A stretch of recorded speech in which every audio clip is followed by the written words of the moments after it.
Perhatikan baik-baik laki-laki ini yang sedang menggambar dengan penuh perhatian. Tapi ketika waktunya tamat sekolah, guru menemukan bahwa gambar yang dia melukis belum lengkap. Deng Wu, Anda belum selesai menggambar kan? Dia bersikeras bahwa dia selesai menggambar. Guru menemukan ada sesuatu yang tidak beres. Segera menyuruhnya mengambil selembar kertas. Suruh dia menggambar apel. Hasilnya masih belum lengkap gambarnya. Guru memintanya untuk menggambar jam. Dia pikir gurunya sedang mengolok-oloknya. Menggambar lagi dengan percaya diri. Tapi menggambar selamanya tapi masih belum selesai. Bukankah ini gambar yang belum selesai? Ibu, saya benar-benar selesai menggambar. Guru mengira dia sedang mengolok-oloknya. Jadi bawa dia ke kamar kantor. Bilang Anda siswa kelas 12 sekarang. Tidak bisa mengandalkan diri Anda sendiri adalah murid yang baik. Jadi berlatih secara kasar. Dia bilang dia selalu serius melukis. Setelah mengatakan itu, mulai memeriksa lukisan dirinya. Bu, saya sudah menyelesaikan melukis gambar-gambar ini. Setelah berpikir dengan hati-hati, guru itu dengan serius berkata kepada Deng Wu, jika menurut Anda gambar ini tidak bermasalah, Anda sebaiknya pergi ke rumah sakit untuk pemeriksaan mata. Tapi Deng Wu berpikir bahwa guru itu sengaja mengkritiknya. Harus membawa gambar itu ke teman sekelas untuk dilihat. Karya agungmu ini belum selesai. Tapi Deng Wu berpikir temannya punya masalah. Mengejeknya karena tidak memiliki mata. Deng Wu, meskipun kami tidak mengerti seni, maka kamu tidak bisa membodohi kami. Ini jelas lukisan yang belum selesai. Kalian masih normal kan? Kau baik-baik kan? Deng Wu yang tertekan berbalik dan pergi. Teman sekamarnya segera datang untuk menghiburnya. Ini bukan masalah besar. Jika gambar ini tidak bagus, kau melukis gambar lain. Bukannya kamu tidak bisa menggambar lagi. Benar-benar. Tanpa diduga, lelucon temannya berubah menjadi kenyataan. Keesokan harinya, Deng Wu pergi ke kelas seni seperti biasa. Guru melihat bahwa dia masih menggambar dengan tidak lengkap. Langsung bertanya dia sudah ke rumah sakit untuk pemeriksaan belum. Ibu, gambar saya ini juga tak buruk. Saya tidak perlu pergi ke rumah sakit. Sepertinya saya berbicara kepada Anda seperti tak berguna. Jika Anda masih menjaga sikap ini, maka jangan berpartisipasi dalam kontes seni lagi. Tidak ada jalan lain. Deng Wu memutuskan untuk pergi ke rumah sakit. Tanpa diduga, hasil tes menunjukkan bahwa dia benar-benar sakit. Saya sakit. Penyakit ini diklasifikasikan sebagai penyakit saraf. Belum ada obatnya. Hanya bisa mengandalkan diri Anda sendiri untuk perlahan pulih. Deng Wu tidak percaya penyakit ini ada. Tanyakan kepada dokter apakah diagnosisnya salah. Saya tidak buta. Mengapa tidak dapat menemukan masalah dengan gambarnya? Dokter hanya tertawa tanpa berkata. Deng Wu bertanya pada kakaknya lagi. Tanyakan apakah dokter mengolok-oloknya. Dia adalah siswa paling berbakat di sekolah. Semua guru mengatakan dia bisa masuk ke universitas terbaik. Kenapa tiba-tiba tidak bisa menggambar? Dokter menyarankan dia untuk tetap tenang. Bukannya dia tidak bisa menggambar. Hanya perlu aktif mengobati. Maka akan ada kemungkinan pemulihan. Apa itu kemungkinan pemulihan? Saya akan mengikuti ujian. Saya perlu berlatih. Bisakah Anda menyembuhkan saya besok? Dokter hendak mengatakan beberapa kata penghiburan. Tapi Deng Wu mogok dan kehabisan. Dia mengunci diri di kamarnya. Menatap gambar di depannya. Dia masih tidak mengerti. Jelas impian dirinya akan menjadi kenyataan. Tapi kenyataan memberinya tamparan. Untungnya, prestasi Deng Wu sangat bagus. Di bawah dukungan teman-teman, dia secara bertahap berpikir jernih. Cinta hidup lagi. Kadang-kadang itu. Besok dan kecelakaan. Tidak tahu mana yang akan datang lebih dulu.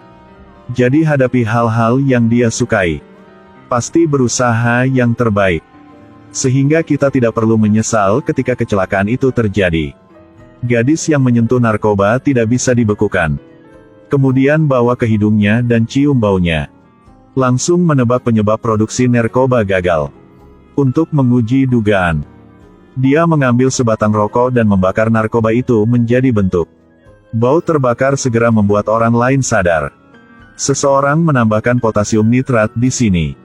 Jika saat menambahkan ini ke narkoba, tidak dapat membuat narkoba dengan sukses. Kemudian wanita itu menambahkan hidrogen klorid nitrat ke bahan satu per satu. Kemudian tambahkan katalis dengan rasio yang sesuai. Kemudian taburkan secara merata pada bahan-bahannya. Cepat aduk rata dalam 20 detik. Lalu tuang ke cetakan. Kemudian masukkan ke dalam oven dengan suhu 50 derajat dan panggang perlahan. Narkoba telah dibuat. Memang mengembun menjadi bentuk. Berhasil mencegah pemborosan bahan yang tersisa. Bagus. Mengandalkan manipulasi profesional. Mata-mata yang bernama Ross berhasil mendapatkan kepercayaan dari Kak Hao. Menyusup ke sarang gembong narkoba. Tapi jaringan narkoba di Hong Kong sangat kuat. Hubungan yang rumit. Kak Hao yang dia ikuti hanyalah salah satu dari 4 keluarga besar Raja Obat Bius. Dari 3 lainnya, yang terbesar harus menyebutkan Wang yang gemuk ini. Biasanya bergantung pada memiliki hubungan yang baik dengan kakaknya. Jadi ingin mencaplok 3 klan yang tersisa. Jika Ross ingin menggulingkan 4 keluarga besar ini, maka dia harus menempatkan Wang yang gemuk di daftar teratas. Kebetulan, ada kesempatan baik. 2 hari kemudian, putra mahkota segitiga emas Thailand akan datang ke Hong Kong. 4 klan besar semuanya memperhatikannya. Karena siapa yang mendapat kontrak eksklusif putra mahkota, maka orang itu akan menjadi kepala sejati dari 4 klan besar. Tentu saja, Wang yang gemuk juga bersiap untuk rencana ini. 2 hari kemudian putra mahkota muncul. Wang yang gemuk membawa seluruh keluarga untuk menunggu lama. Agar pangeran bisa merasa nyaman. Dia sudah menyiapkan kotak cek. Ada juga 6 wanita cantik yang melayani. Jadi bagaimana putra mahkota bisa menahan godaan ini?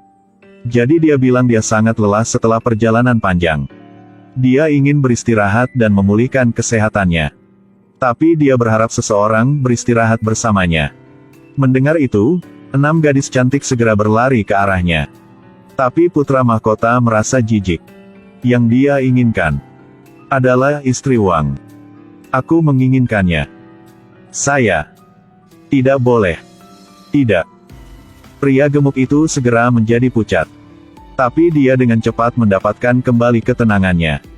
Lalu bilang ini sepupunya. Jika menyukainya, maka saya akan membiarkannya melayani Anda. Lalu dia bangkit dan pergi. Meninggalkan istri dan putra mahkota bersama. Setelah 20 menit belajar, pria gemuk itu mengira dia mendapat kontrak. Tapi tidak menyangka pada saat ini Kak Hao datang. Orang yang berdiri di sampingnya adalah putra mahkota segitiga emas asli. Ternyata Ross segera menerima informasi itu. Dan dia mengingatkan Kak Hao untuk menjemput putra mahkota selangkah terlebih dahulu.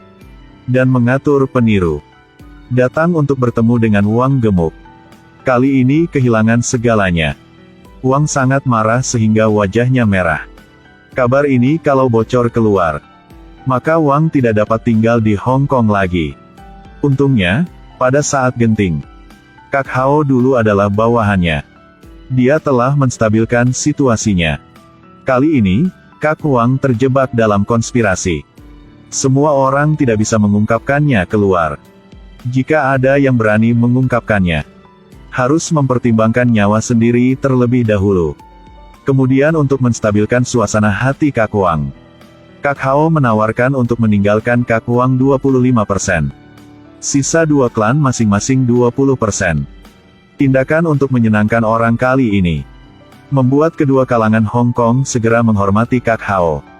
Kali ini Ross mencapai tujuannya. Semua orang menghormati Kak Hao. Hanya Kak Wang yang dulunya adalah penatua. Dia sangat membenci Kak Hao sehingga dia menggertakkan giginya. Tidak hanya merampok bisnisnya, tetapi juga memenangkan posisinya selama bertahun-tahun. Akhirnya, sedikit kompensasi itu untuk apa? Jadi dia berencana untuk menyewa pembunuh.